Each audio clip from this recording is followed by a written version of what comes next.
late item, and that is the letter, request for a letter of support.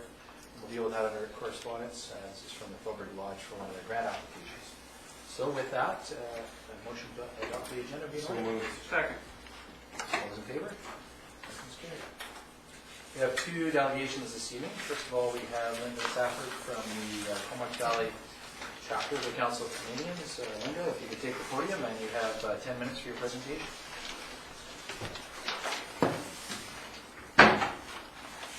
Thank you for welcoming our delegation.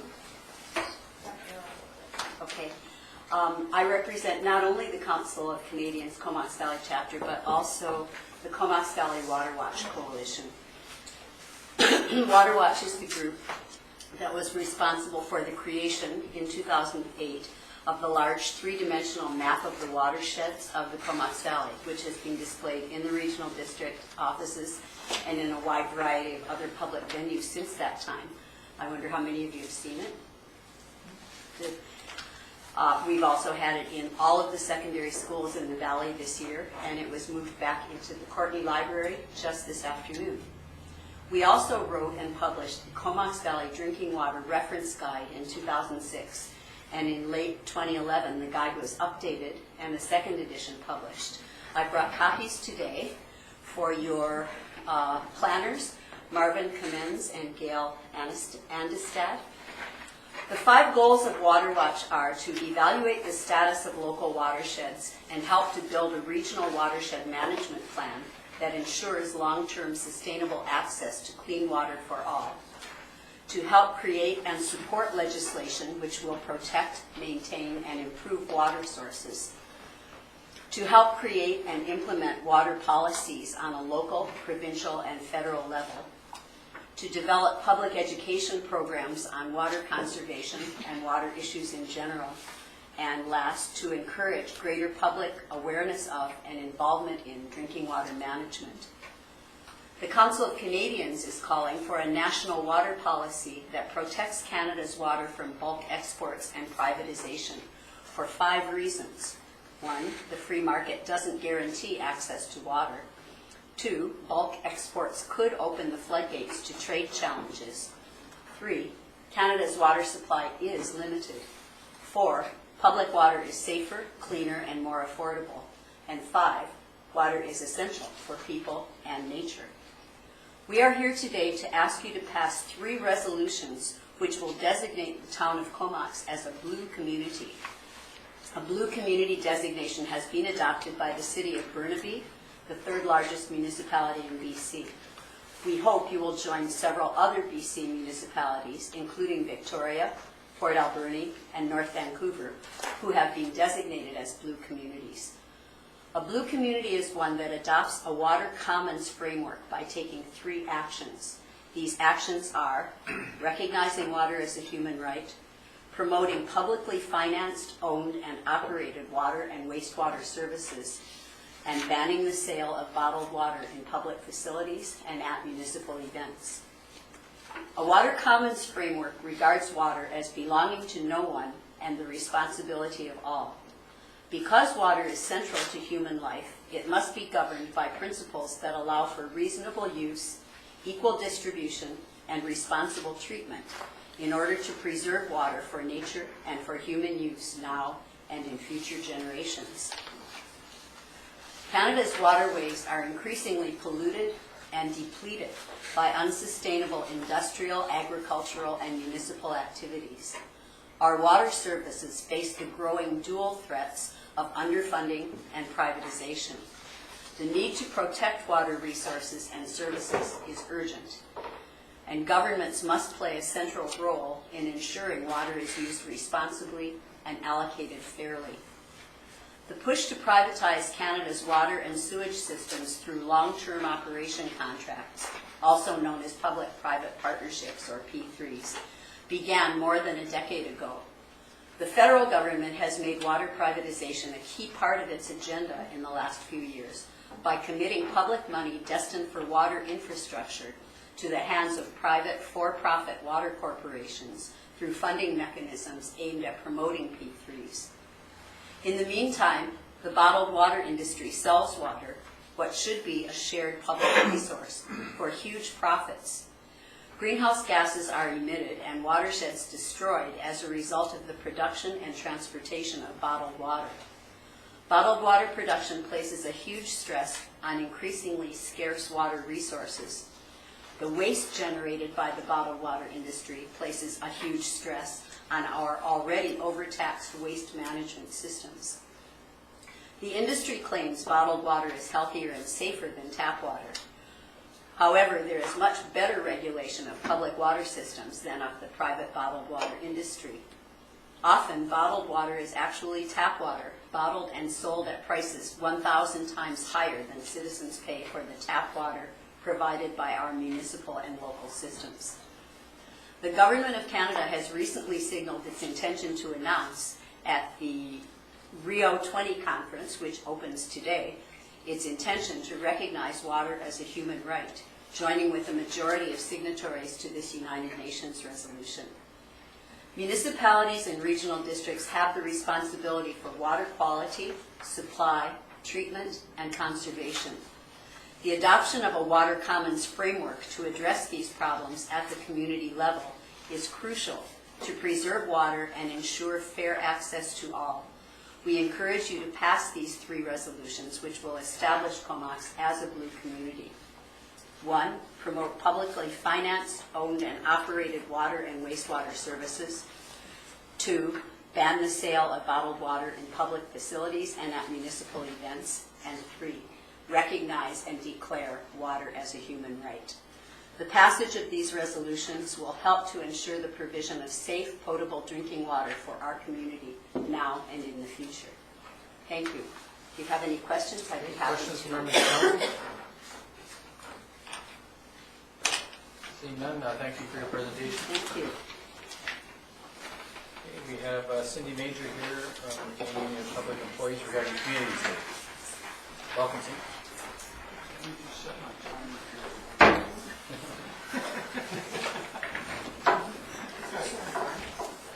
Thank you, Mayor Ives and Council, for inviting me tonight. I appreciate the time. My name is Cindy Major. Most of you know me. I'm the President of Canadian Union Public Employees and represent all municipalities in the Valley, Comox, Courtenay Regional District, and Cumberland. Last year, QP National at convention by delegates voted to establish June 23rd as Communities Day. This day is to annually celebrate public services and the people who deliver them. The focus of Communities Day with our members is to let the community know we care, and our goal is to be the very best community builders that we can be. We not only provide and deliver great services, we also want our home, this is our home, to be the very best it can be.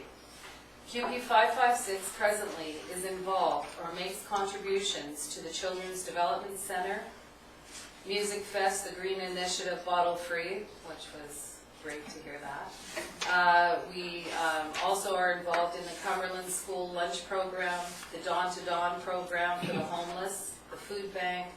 We also give out several scholarships for graduating students who are going on to college and university. We lay wreaths every year at the Miners Memorial and Remembrance Day ceremonies. We have a huge Shop Local initiative right now that we're building on, and that's nationally, right across. It's QP's big thing right now. Right now, our members are currently putting together a team for Habitat for Humanity. And finally, we have just organized a free swim for all on June the 23rd to celebrate Communities Day from 1 to 4:30, especially those that are less fortunate. We really wanted to do something where they can just go and take as many members of their family and not think about where the money's going to come from. Help us today in passing a resolution, I hope. Our vision is to work together with municipalities to be the very best community builders that we can be. Please help us declare June 23rd as Communities Day, and may we all continue to lay a solid foundation for our valley for future years to come. Thank you. All righty, thanks. Any questions? And just For council's benefit, a proclamation will be signed to that effect. That's something that I routinely do, so that's, we don't have a resolution necessary for that, but other Okay. questions? Oh, I was just curious about your Shop Locally campaign. How'd that Yeah, so we really push like every convention and every meeting that we go to, every host meeting that we have locally, our website, everything else. It's always about shop locally. And please shop locally. I was talking to Paul, I had a meeting with him, and we're looking at working with the BIA, and the municipalities. I've already met with the city of Courtenay, and he is so excited to be a part of it as well. We're bringing Barry O'Neill, who's the president of QPBC, and he travels, actually he's been asked now to go across Canada. He just normally does British Columbia, and he has, it's called the 10% shift. And he has a formula to help people understand why it's so important to shop our local businesses, to work with the BIA, and to try to do the very best we can, because the actual formula he shows and proves beyond a shadow of a doubt, this is what builds a strong community. All of our money that we get, all of any one of us, our wages, if we shop locally, that community just grows stronger and stronger. And we're bringing him, he's coming and agreed to come in the fall, and we're going to set up the dates and have the BIA involved. That's the next project after I get this one done. And we're excited about it, and we just want to spread the news, and we just want this valley to be the very best it can be, and we love it. This is our home, and anything we can do, and the members have made it clear to all the executive, and that's why I'm here. This is what needs to be done, and they want it to be the very best it can be. Councilman Kent. Yes, the free swim, is it at the indoor or outdoor pool? I should know this. Thank you. As a matter of fact, I have a little handout for you. Thank you. It's at the Aquatic Center, just right next to the college, and it's little ages from 1 to 100, doesn't matter. And please spread the news, post it in your local businesses. There's a big ad in the paper today. There'll be some ads coming out on Friday. We just want anybody and everyone to access this, and on us as QP municipal workers, we just want to do that. So anyways, hope you go, hope you take your families, hope you enjoy. Thank you, Cindy. So that's at the CVRD Aquatic Center. Yes, by, it is, yeah. Okay.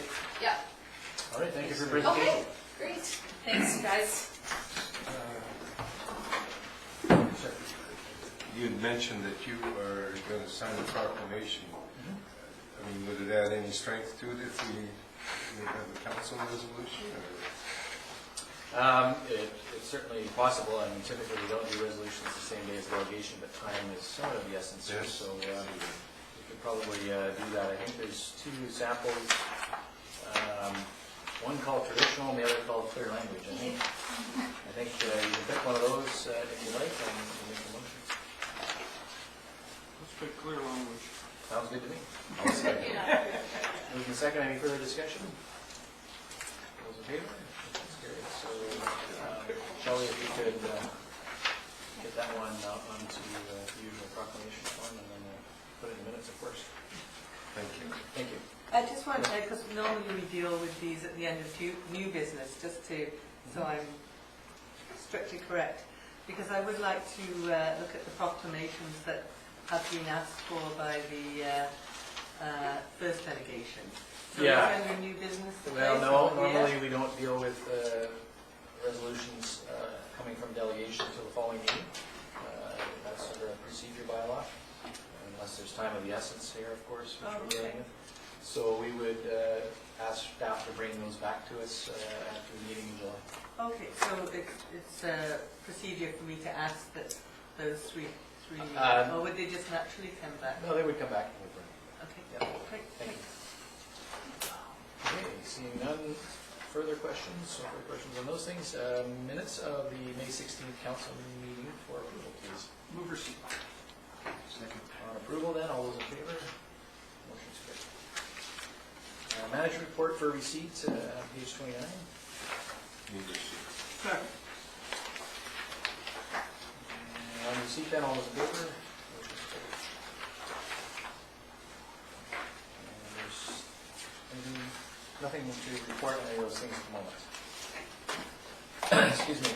So unless there's anything else, we'll move on to the rezoning application and development permit application, development variance permit application, 2310 Guthrie Road. And staff is recommending adoption of bylaw 1718, the zoning bylaw amendment. Move adoption. Second. Came back. It's now been signed, everything's I fine. didn't get that email. That was no email. That was as of 10 minutes ago. Oh. It's off, but then it's back on. Yeah, I would have made note of that for the agenda adoption. So, anything on adoption then? Yes. I'd just like to say that after the public hearing, I didn't support this project going ahead as proposed because the community and the community immediately affected by it didn't support it, and so I will continue to vote against it. Okay. Councillor Fletcher? And again, I was not in support of this after the public hearing, and my input was more concerned about commercial development. I wanted to support our downtown and keeping as much commercial downtown. So, Councillor Dunn?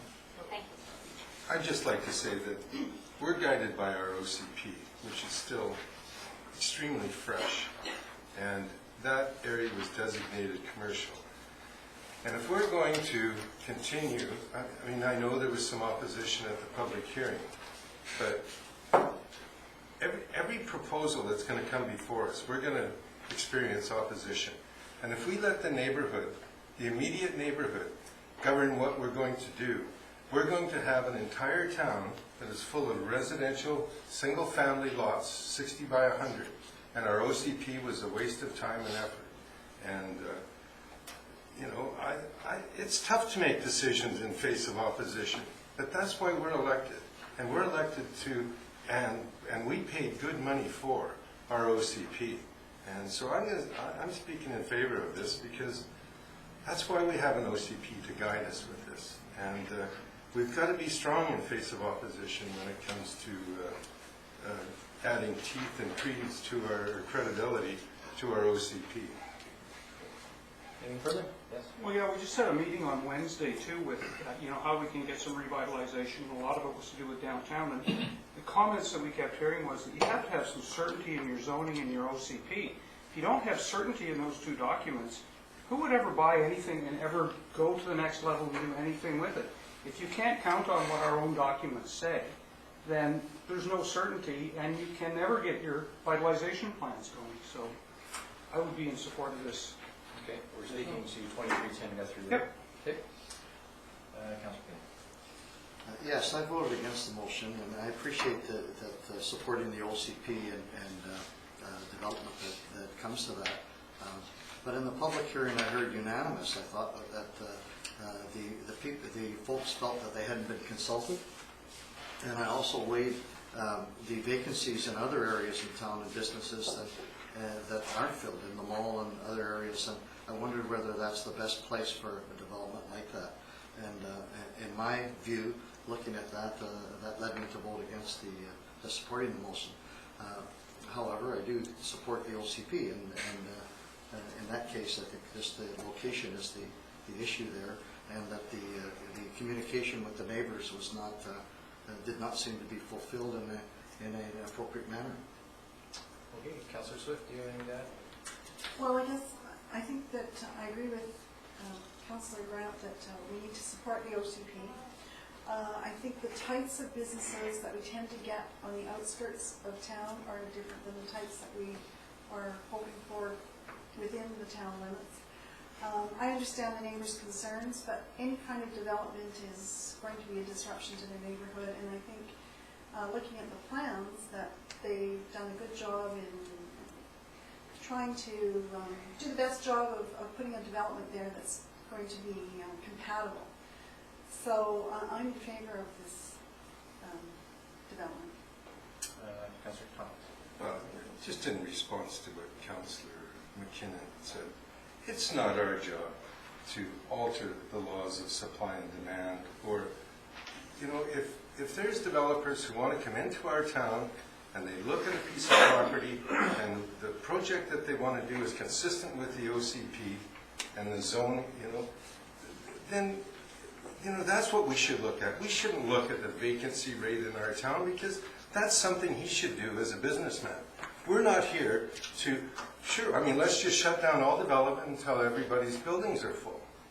You know, I mean, that doesn't make any sense. This is a free market. If these guys want to go ahead and it's consistent with the OCP, that's all we should look at. We shouldn't be looking at vacancy rates and things like that. That's just not what we're supposed to do here.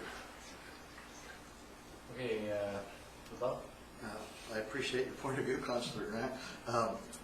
I look at location as well. Had that been down by the development area opposite the Cape Lazo School, where there's not a lot of services for people in that area, I'd be in support of that. But in that area, there seems to be a lot of services already, and there are vacancies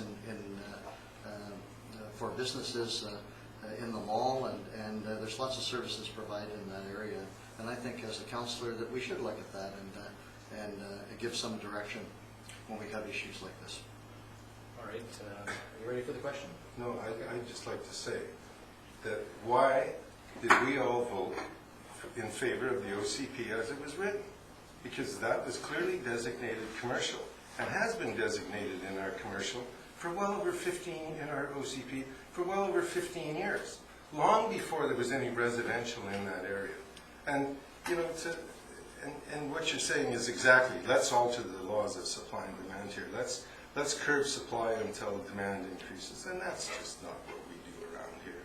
So, All right, we are speaking to 2310 Guthrie Road, and of course there was a public hearing process for that, and the OCP has certainly established some guidelines, but we do have to deal with these on a rezoning basis. So that's what we're doing. We've certainly discussed this at third reading, and we're at adoption, so any further discussion?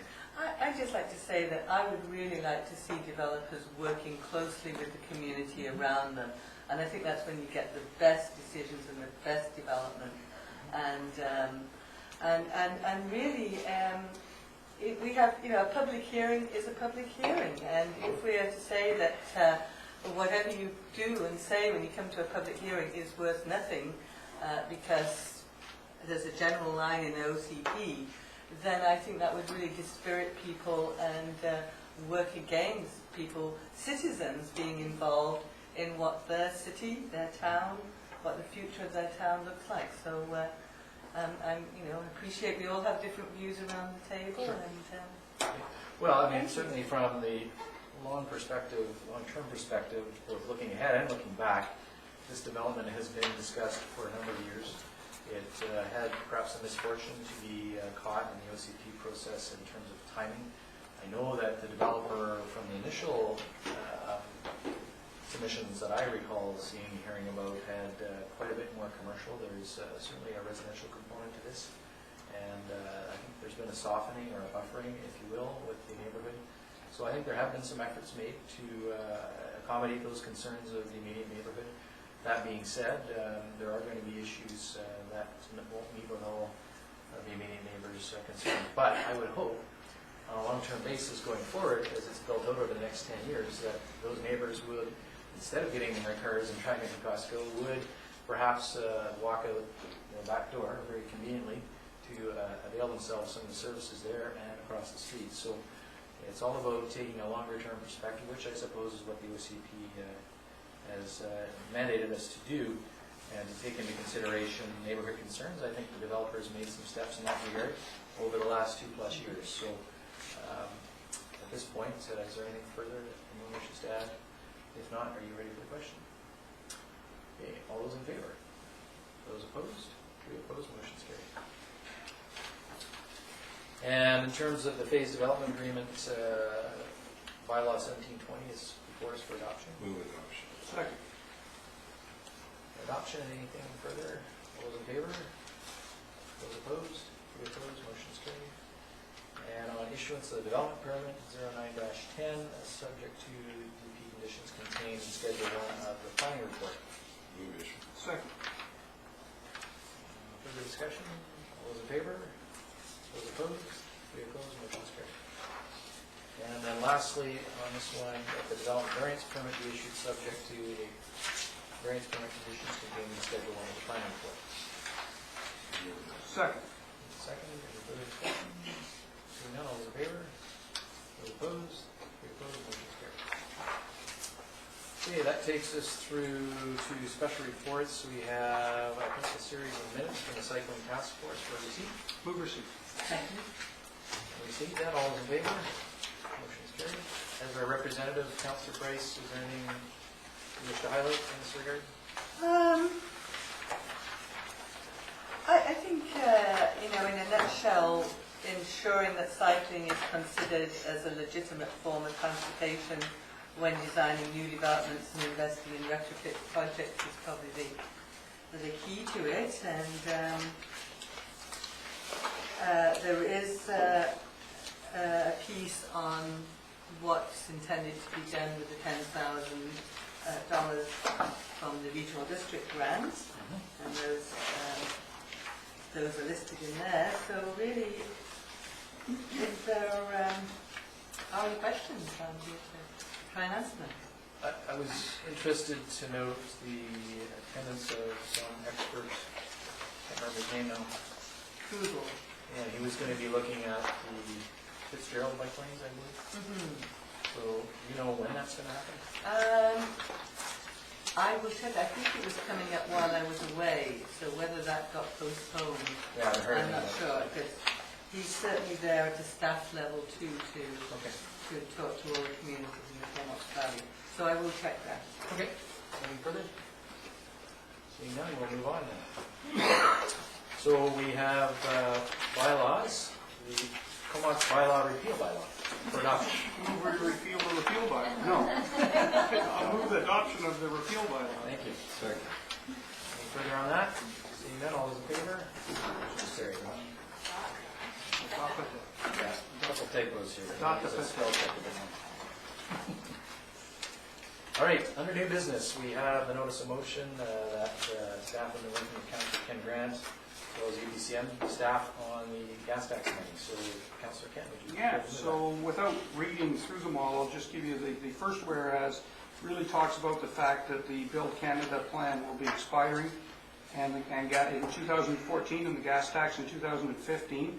So if there is going to be some renegotiating, now is really the time to do that. The second whereto is also that the funds were really established for stable long-term funding regarding infrastructure and sustainability. So the therefore be it resolved that the Union of British Columbia Municipalities negotiate a wider range of eligible projects under a new federal provincial infrastructure funding program, and that the permanent gas tax fund program to include all infrastructure projects deemed to be local priorities. Okay, thank you for that. Any So- seconder for that? Oh, second. Wish to speak further to it?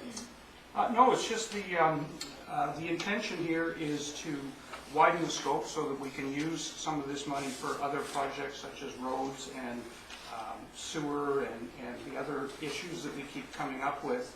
I think that's what it was established for.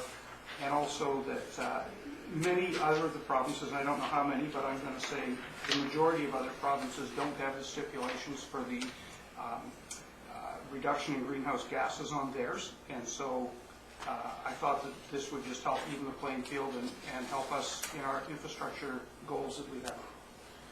Go ahead. Mr. Mayor, I know you were talking to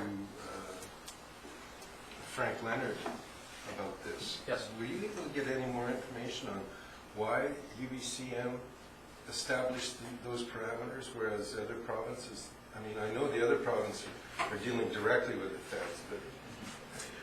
I didn't get into a whole lot of detail, but through my research and through his information, I was able to determine it came out of the New Deal that the then Paul Martin government negotiated with through the FCM.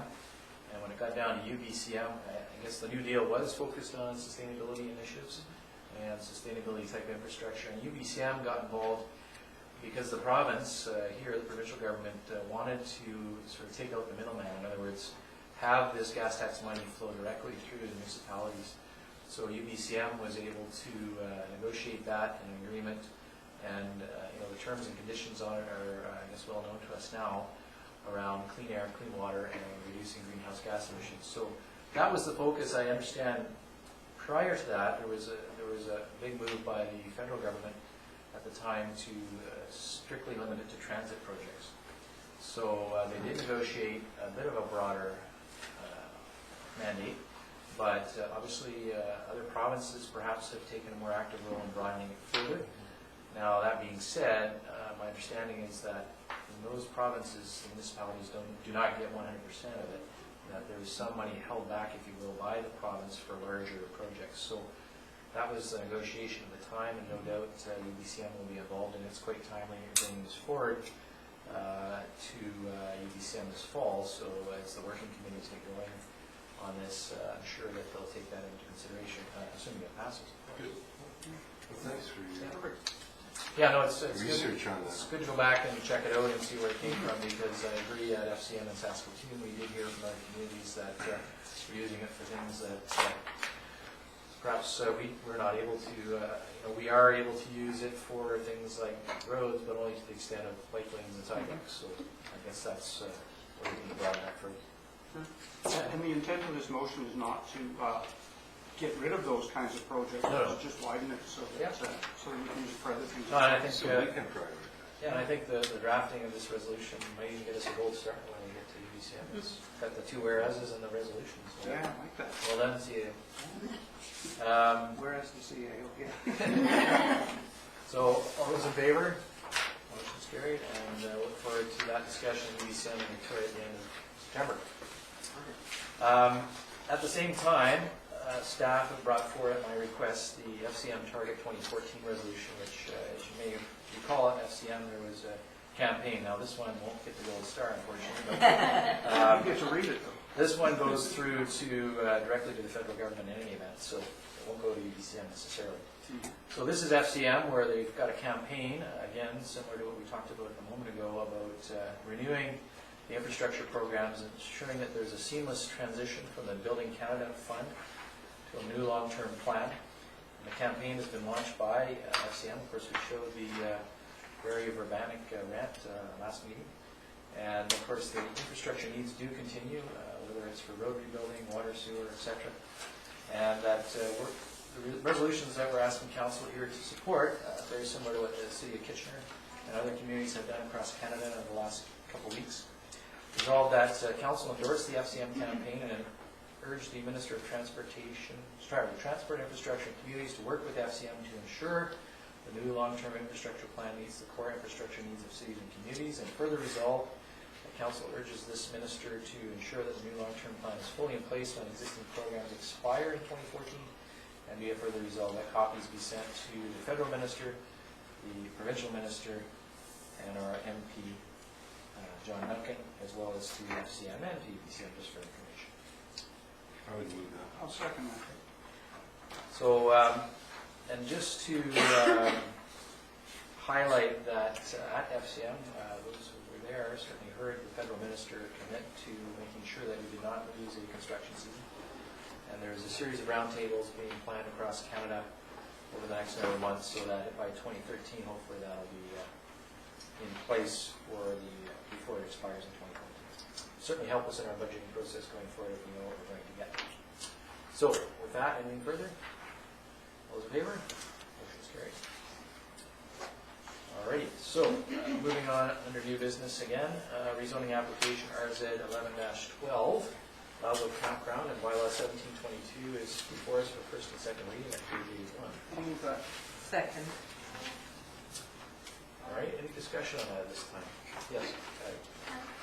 Chair Dorsett, I'm just wondering, the previous zoning under the RD had, as we see on page 293, there was a lot of conditions about the campsites, everything from size and space, how close to options and all that. And I'm just wondering how we plan to address the campsite issues. We certainly plan. Yes, when we get into things like washrooms, it's regulated under building code, they have to have washrooms. Same with in terms of garbage pickup, we require under garbage pickup that they have to have garbage pickup.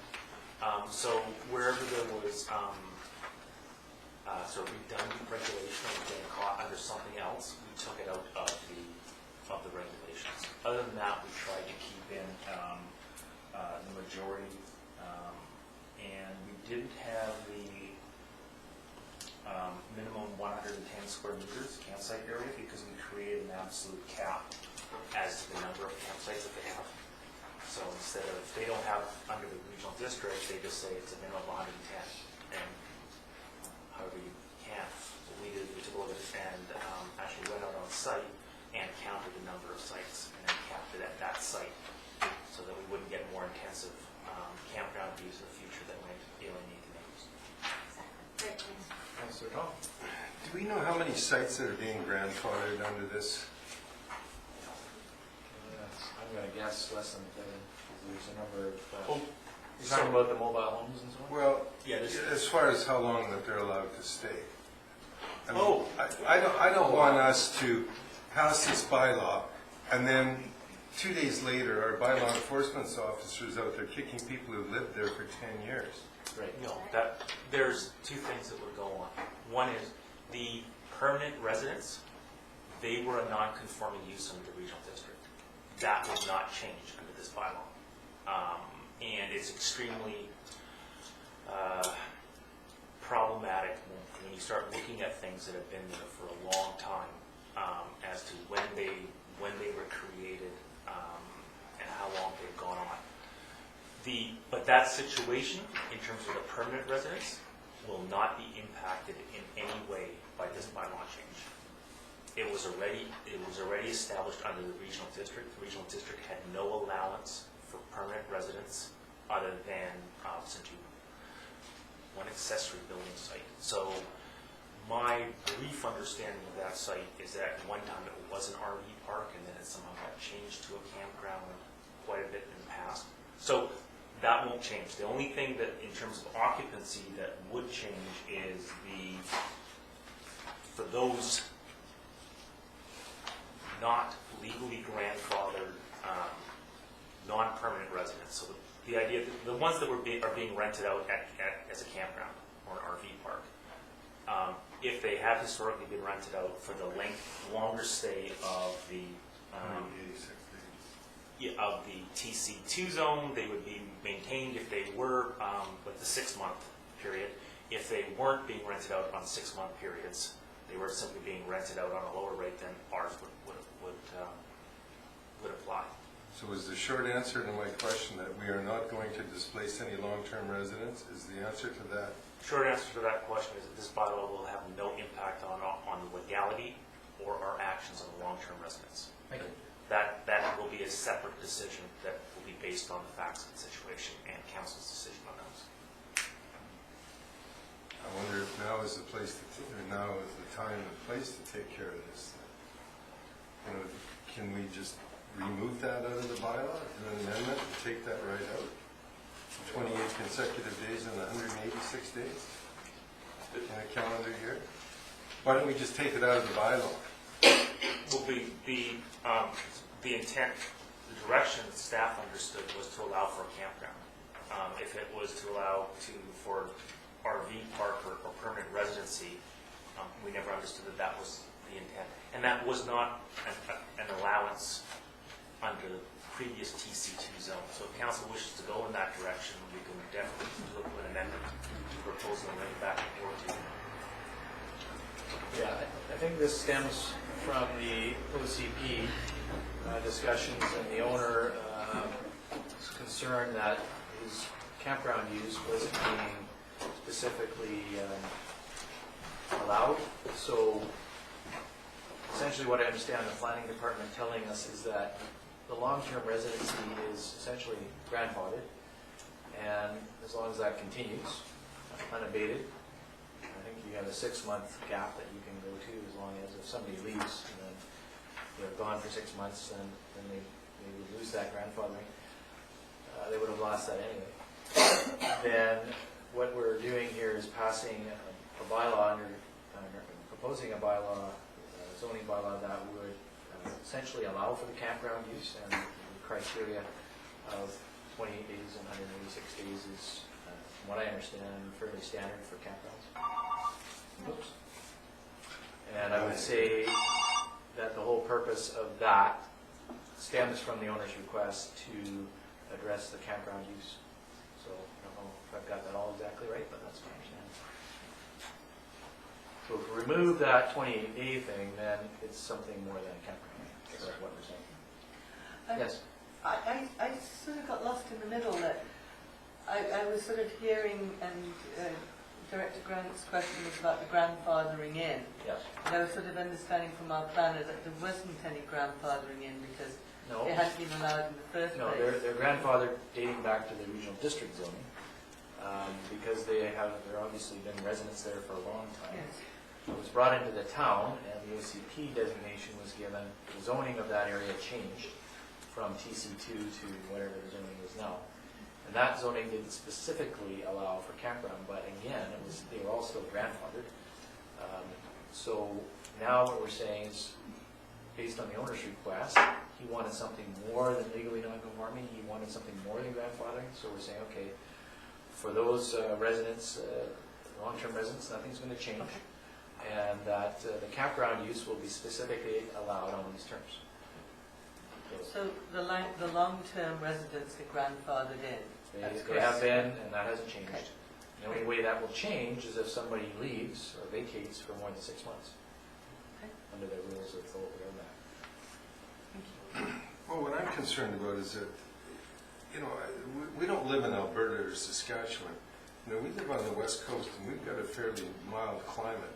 And, for poor people, living in campgrounds is a viable alternative to living under a bridge.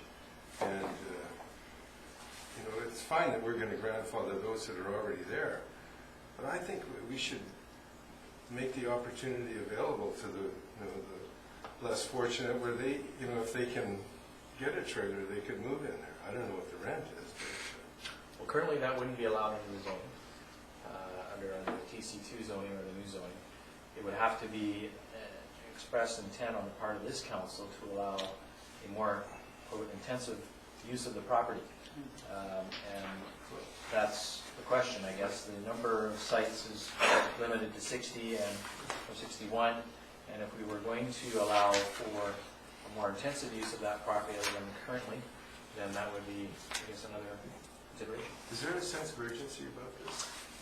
It's been on the work plan for staff. The point of bringing it to first and second reading is certainly to address the owner's concern stemming from last August's adoption of the OCP. I think his concern related largely to his efforts to sell the property and also perhaps any financing in place. So, no, there's no particular life and death scenario here. But certainly what we're trying to do is recognize the use that's there now. And if we were to add something more to it than that, then we'd have to take that into consideration. And it's certainly not something that the owner is applying for. He's not applying for that, to my extent. He just wants to be legally recognized for the campground use that he currently has. And that was a request stemming, again, out of the OCP. So it's more, I guess, if you will, a housekeeping amendment to avoid the non-conforming aspect. All right, well, I'm not going to belabor it then. Okay. So, I believe, Bloom, for a second? Good? Yeah, thank you. Yes, we do. And any further discussion this time? All those in favor? Motion's carried. Now, we have the option of either proceeding to public hearing or waiving the public hearing at council's discretion. I move we waive the public hearing because it's just recognizing the present use of it. Okay, so the motion would be that in accordance with Section 894 of the Local Government Act, the requirement to hold a public hearing on this bylaw be waived. I'll second that. Thank you. So motion moved and second to waive the public hearing. Anything further on that? All those in favor? Motion is carried. Thank you. Page 97 is a memo from staff or town engineer on upcoming night construction at the Phase 2 of Jeffrey Road, Aspen to Shamrock. For receipt. Move receipt. Second. Second on receipt. All those in favor? Motion is carried. CAO, can address any questions, I assume, that may come. Yes. I just had a question. Will the notice include a telephone number so that if there are any noise complaints or queries, that they have Price on phone? Butcher Road. Yes. somebody Yes, we who will- could assist We will them. have contact information. That- 4 in the morning. All those in favor of the mayor's home? Yeah, let's do that. I believe that's pretty scattered with the contractor as well. Whoever is selected to do this work is charged with some of that responsibility. Yes, they'll have a public notification process they'll have to follow. And again, most of the effort I think that you will see is, although we categorize it here as night work, it will be a lot of evening work that will go till 9, 10 at night. I think as Shelley pointed out, when the paving has to happen, that's a continuous operation that may go to, say, 2 or 3 in the morning. So the try and inconvenience people as little as possible. Great, thank you. Councilor Fletcher? And do we know when this work is expected to occur? Sometime this summer. Yes, the first phase of the work is that we're actually waiting for Hydro to come in and put in a new service line through there. And once they're completed, we will proceed with these works.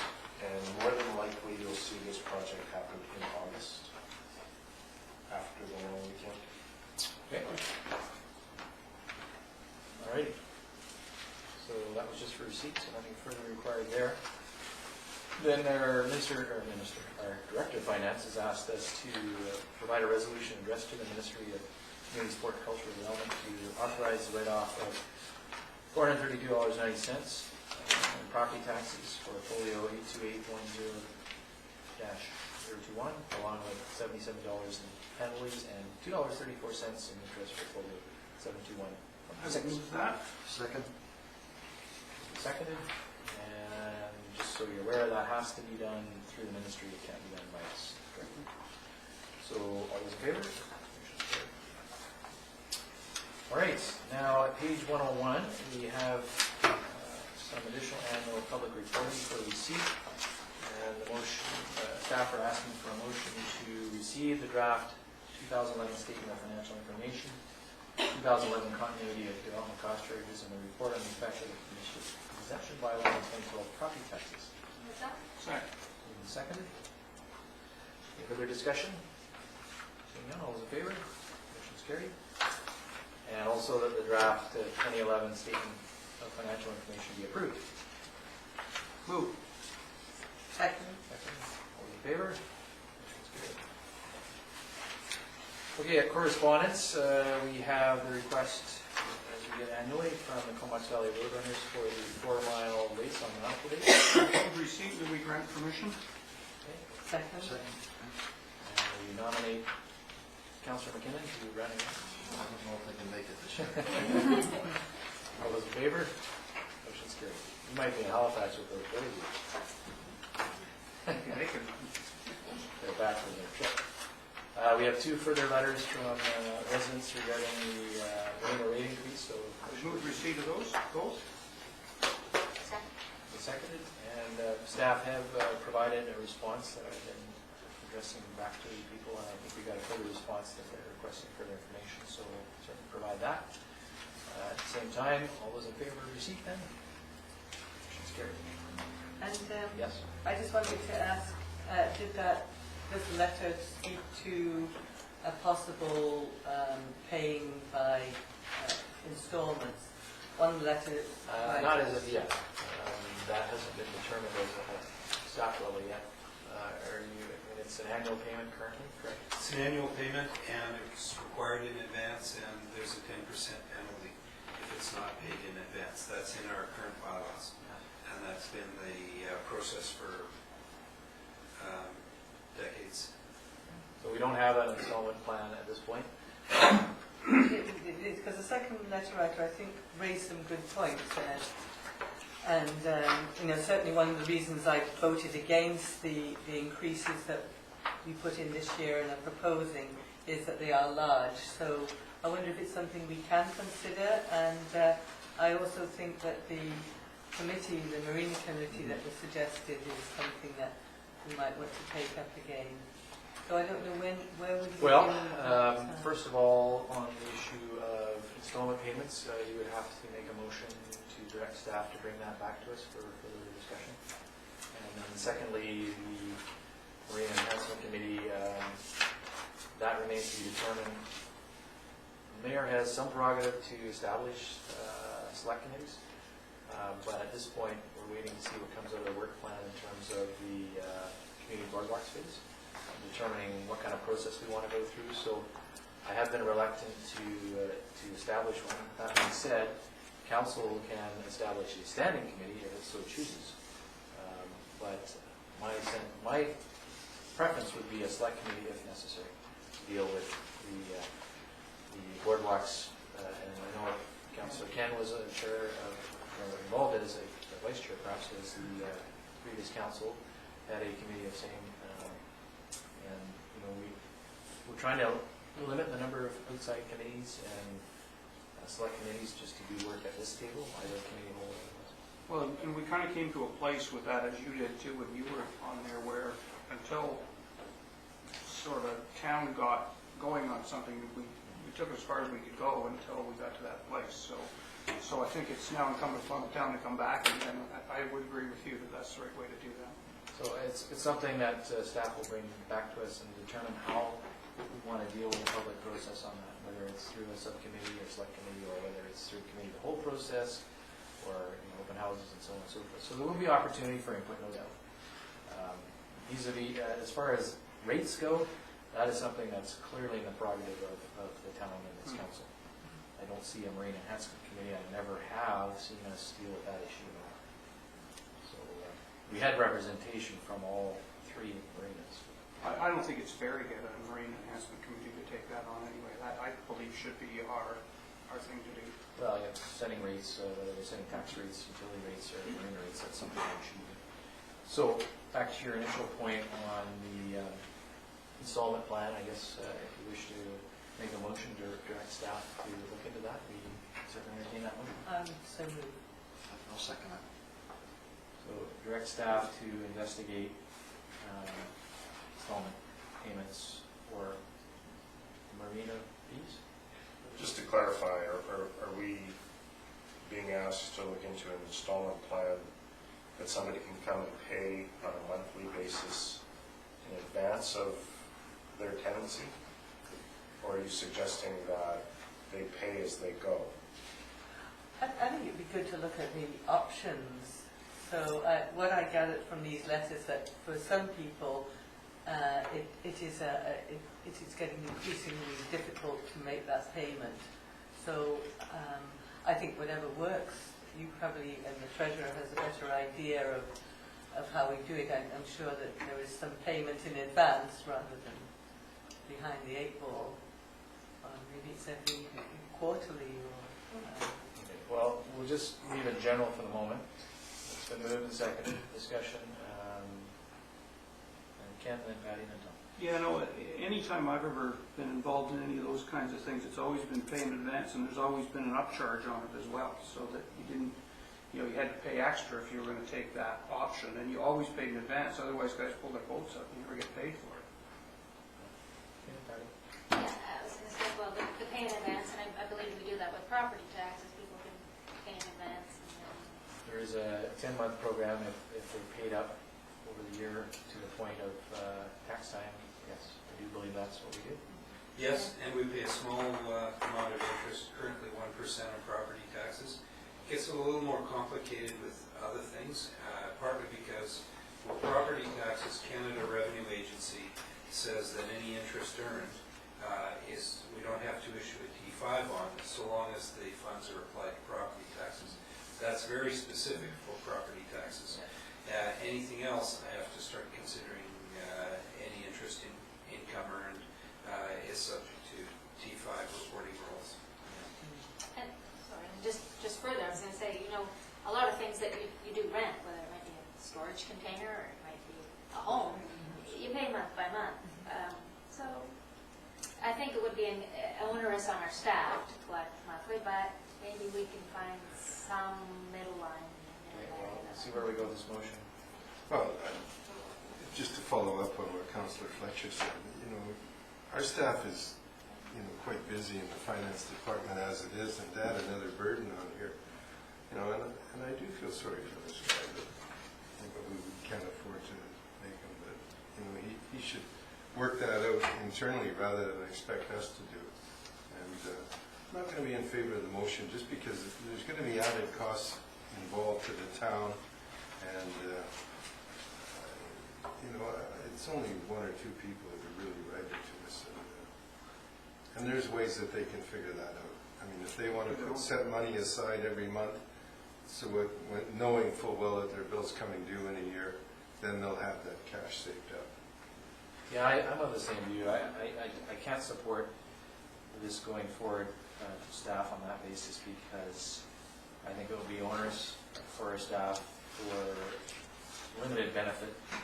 I think if people are finding it difficult, then they're going to have to save it up and deal with it, or put it on their some sort of whatever they have to do financially. That should be their obligation, just like they have to maintain their boat.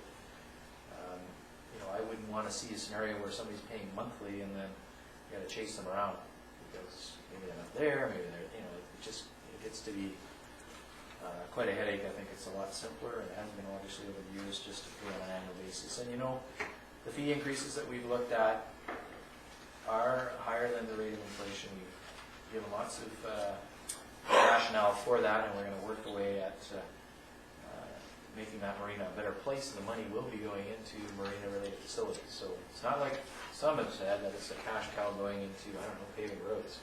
It's at this point a nominal amount that will go into reserve and be applied towards marina-related improvements. So For the enjoyment of the whole community, not of course, just the boys. yes, marina-related, for the benefit of everyone. So, I understand the concerns, and it is an increase, and we're going to have to go forward on it on an annual basis, of course.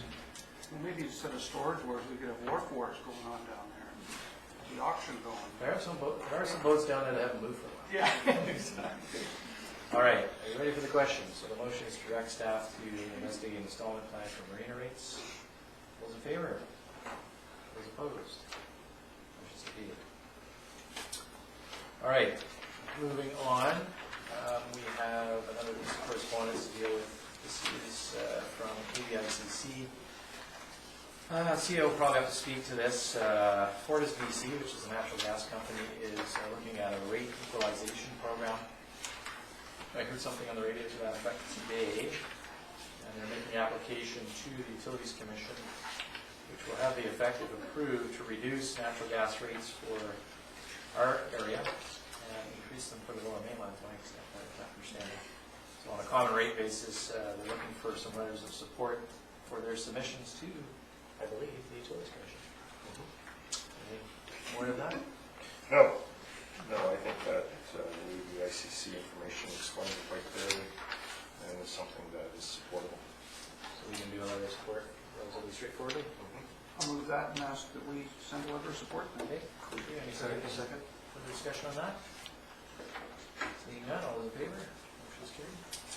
And as mentioned earlier, we have the late item, the request for a letter of support for the Philburg Lodge Association New Horizons Seniors Federal Grant. Councillor Swift has brought that to us for discussion. We'd like to move, and you want to move it and receive it, and also move that we read the letter? Okay. Yeah, this letter speaks for itself. You probably haven't had time to read it, but the New Horizons grants, the deadline for submission is the end of the month. So the Philburg came to me today to ask if we would send a letter of support, and it's simply to improve the access to the lodge itself, a railing and some replacing of ramps and so on. So. Okay. I'll second that. Moved and seconded? No, I think it's certainly well worth supporting. Any further? Seeing none, all those in favor? Motion's carried. So we'll make sure we get that to him within when. If not before. Okay, so reports from members of council. We'll start with Councillor Kendra. Yeah, thanks. I attended the BIA's vitalization meeting that Tom and I and the BIA, I guess for all intents and purposes, hosted. Had about, I'm going to guess, about 68 people there and facilitator. Came up with a lot of really good suggestions. I thought it went well. We had most of council, except for Councillor Price was out of town, but I think everybody else was there. And Marvin and Richard from staff, and lots of the public. And we are just currently correlating all that information so we can figure out what our next step's going to be, but it's all going to become part of an economic strategy that the Economic Development Society helps us out with for Comox in the downtown, to see how we can get some more vibrancy going in our downtown. So I think that was a successful meeting, although I'll hear from you guys as to whether it was or not. Comox Cup Ball Hockey Tournament went well again this year, and thanks to Hugh for coming down and helping with the taking down and setting up. That was lots of help. There was lots of sandbags. I was pretty tired after that night. And I also played in the St. Joe's Golf Tournament with the guys from Emterra, and they talked about the kitchen waste program moving along quite quickly, and thinking sometime in the fall actually to be able to start looking at that was, maybe I shouldn't be speaking out of the foursome, but that seemed to be where they were going with that, so that was welcome news as well. Okay, Councillor Todd? I too attended the BIA meeting along with most of you here, and found it to be very enjoyable and interesting, and I think a lot of positives came out of that meeting, or will come out of that meeting. I attended the whole meeting at the CBRD.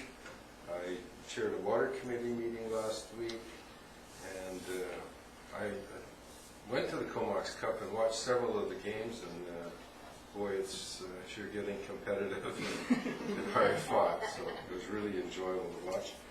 And last night I attended a dinner with the local, 6 of the local faith organizations, and they invited all the local politicians. It was a great evening, and gave us, as politicians, a chance to meet the different pastors around, and this was put on by them to thank us for our work. So it was very, very enjoyable. Had a good time. Great. Councillor Kane? Yes, I said, I'm just going to keep my turn. I was on your behalf. I attended the Vancouver Regional Library Board meeting in Nanaimo a couple of Saturdays ago.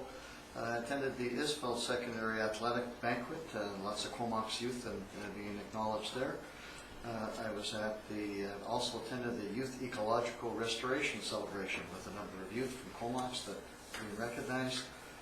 Was at the CBRD Recreation Forum that a number of you were at.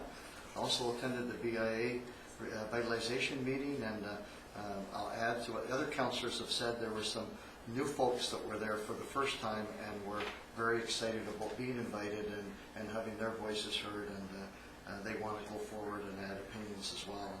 And so kudos to those that organized it. The Comox Cup was involved as well. Kudos to Councillor Grant for being the spearheader with that. And also, because I couldn't find Councillor Grant at the time, I took the opportunity on behalf of the town to thank Dawn Stevens from the Recreation Department for her hard work with that. And she really does go full bore there for the full weekend. That's my report. Councillor Fletcher?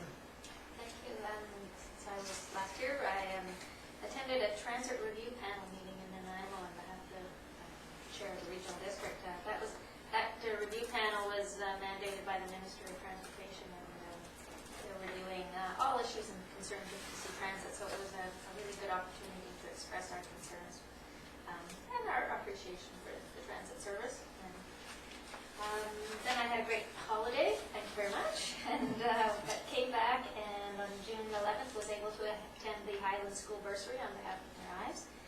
The recipient of our Hamilton MacLang bursary this year was Erica Lamoureux, and in talking with her afterwards, Erica is intending to go into study marine biology, so it's quite a nice fit. I'm sure Hamilton MacLang would be proud of that. So it's a nice evening. Again, last week I attended the CBRD. There was a water committee that we had, the committee of the whole, and we had our elected officials meeting in the evening to review the Jennifer Wilson recreation report. So, toss that around the table one more time. I also also attended the BIA downtown revitalization meeting, and as everyone has expressed, a lot of good energy and ideas were happening there that night. And Saturday, I attended the Shellfish Festival in the park. I have to say, I had the best oyster burger I've ever had in my life down there, so that is, they're doing so well with that, and even with all the wind, they hung in there, and I think they had a pretty good day. On Sunday, I attended Car Free Sunday in Courtney, and I think as they've expressed in the paper, they could size it down a little bit, and I'm sure we could even handle it in Comox one of these years. We just did. Officially. Because what they had downtown was really exciting, and I have to say, one of the greatest pieces they had there was, they had a transit bus, and you could practice putting your bike on the bike rack, which I saw a lot of people, even myself, having that opportunity to do it without the bus about to run you over. So that was great. The road hockey tournament, fought the semifinals. Yeah, there's a lot of energy there. Oh boy. It's the real thing. And on Monday evening, I attended a Nautical Days committee meeting, and just so you know, porta potties are getting pricier and pricier, so just be warned. And that's my report. Thank you. Great. Councillor Swift? I attended the Shellfish dinner on Friday night at Filbert Park, and it was lovely. It's been a pretty better and better dinner every year, and it was very well attended, and I didn't know very many of the people there, so I thought that was kind of interesting, because it was a whole different crowd, so that was interesting. Went to the BIA meeting, and again, I thought it was lots of positive energy, and I really hope that it will continue to move forward with an action plan in the not too distant future. I attended the road hockey and watched those characters run up and down and get all sweaty as I had breakfast at Smitty's. Attended the hospice board meeting. I was also at the appreciation dinner last night that Councillor Grant was referring to, and found it was very interesting. I did the webinar for agenda notes in the attempt to move to paperless agendas. It's expensive. I don't see that we're going there anytime soon, but you never know. And I also went to the beach seine that was sponsored by Project Watershed on Saturday, and that was phenomenal. So, very interesting.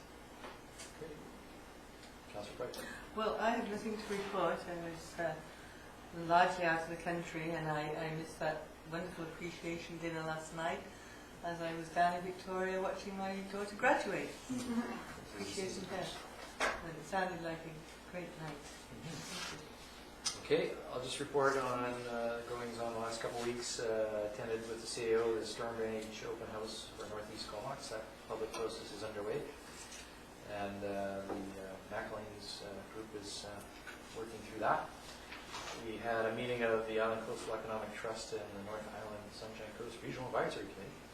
And that was to approve a number of applications. Just for your information, the one that was applied for by the Island Corridor Foundation has been referred back to them for further consideration. So we're waiting to see what happens there. As you may recall from ADIC, they're applying for about $3.7 million. So that would pretty much tap out that fund, and we're waiting to see whether they're qualified, essentially. Air Cadet Grad Parade at Glacier Gardens, always a good performance there of drill, dressing department, as well as the band. Later that day, the community block party put on by Comox Pentecostal. They've run it for about 10 years and taken a couple of years off, but Pastor Dave Postal brought it back on again and asked me to come up, and was kind enough to pass on his thanks to the town for some of the things that we've done over the last number of years, and certainly reaching out to communities similar to the dinner last night. CAO and I played in a charity golf tournament for the food bank, so we made our donations of money and golf balls to the cause, and had a good afternoon a couple of Sundays ago. Met with Cindy Major, who was here earlier, about QB Communities Day, attended the BIA roundtable discussion, which I agree was very worthwhile, and we had a great group around our table, I know, and lots of ideas coming forward that CUDES will work with the BIA and bring it forward with our assistance. Sachi Curl, spokesperson for Canadian Federation of Independent Business, was in town, so I met with her to talk about commercial tax rates and multipliers and all the things that they're concerned about. It emphasized some of the steps we've taken with our budget in terms of reducing commercial tax rates. And also the fact that a number of our members of council are in business. So she was pleased to hear that we made some efforts in that regard. Mike Hoyt, the Comox Bay Marina developer, was in town as part of the EIA, so I had a meeting with him to discuss the progress of his project. At the Waterfront Hotel, the Economic Development Association of Canada had its board meeting. John Watson was here, Mel Ken was at that reception at the Blackfin. And it was kind of neat to see economic development officers from all across Canada learning a bit more about the Comox Valley and Comox in particular. A really nice chat with the Summerside PEI academic development officer, and was quizzing him about their waterfront improvements that they had done over the last number of years. Inspector Blair McDonald, new RCMP inspector's in town now. I met with him the other day, and he's very keen to meet with council. We're going to try to get him here in September to at a committee of the whole. The Valley Churches dinner, as mentioned. Today, I was invited to speak to a grade 5 class at Cole Rob Road, and they're learning about local government and civics. And I must tell you that their questions were more difficult than any I've ever had in terms of all candidates meetings or public hearings, and they really were well prepared. And they certainly earned their town pins, and for some reason they wanted my autograph, so I gave it to them. My NHL dream died a long time ago, but I got to practice my autograph. So that was kind of neat to do. Bloomer Legacy ride, I did join them for a bit of that ride from the base up to the cemetery and up to Driftwood Mall, and that took about 2 hours by the time it was all done. And then I had to go back to work, but that was really neat to see, and I must say, quite thrilling to be part of it, but really felt the community support here as you went by schools and businesses, people waving Canadian flags, and so the Bloomer Legacy is very alive and well. I know that Patty's ridden in it all the way to Victoria on a couple of occasions, and I think Simon was in it for a little bit on Friday too. So, mentioned that I had a meeting with Mayor Jangula at the City of Courtenay the other day. As you know, they're talking about their fire hall proposal up by Home Depot, and of course we have a training center. So, at a staff level, I know our staff will be working with their staff to see what we can offer and maybe provide some opportunities for them to consider here at Comox Fire Training Center. So that was a good meeting. And grad, I was at UVic for my son Andrew's grad. That's why I wasn't at the elected officials forum that night on the 12th. So that was well done at UVic.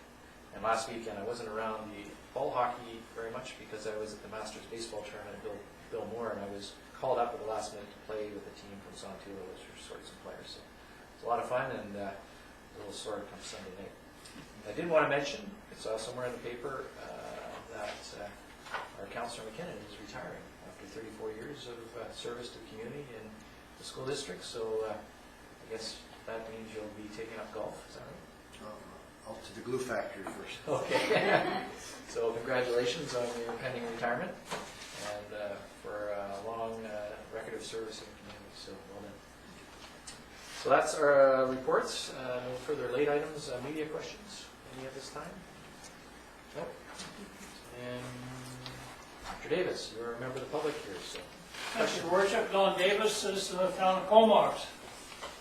I guess this is going to become an annual affair because I take note of your annual financial statement. And I'd like to make it perfectly clear that I speak here as a private citizen, not as a representative of the Legion. I am a member of the Legion. It's funny that you mentioned Bloomer's Legacy. Bloomer's Legacy actually started in the Legion. On the night before they start the bike ride, we host a barbecue at the Legion for them. Now the Legion has been in the town of Comox since before the village incorporated. 1939, the village incorporated 1947. Once again, we're only granted 50% of our tax exemption, which put us on the same category as Figure 2. I do not understand the mentality behind that. My question last year was, can you imagine the town of Comox without a Legion? Right. For a number of years, we hosted your weddings, we provide the services for memorial services for your people that have passed away. And once again, we're only granted 50%. The Legion's struggling to maintain its existence. We're in the throes of trying to put together a redevelopment. But if we go broke before they do that, then the next organization that takes over from us after we go bankrupt will give you a pretty good tax base. For the sake of a few $1,000s for a tax exemption, you could keep us in business long enough to be able to redevelop. We plan on putting a building on that site that might be worth anywhere in the area of $25 million. I think that would be a pretty good return on your tax exemption. I know that a representative of the Legion has been in contact with us. In fact, we were anticipating a delegation seating, but they deferred it to the fall.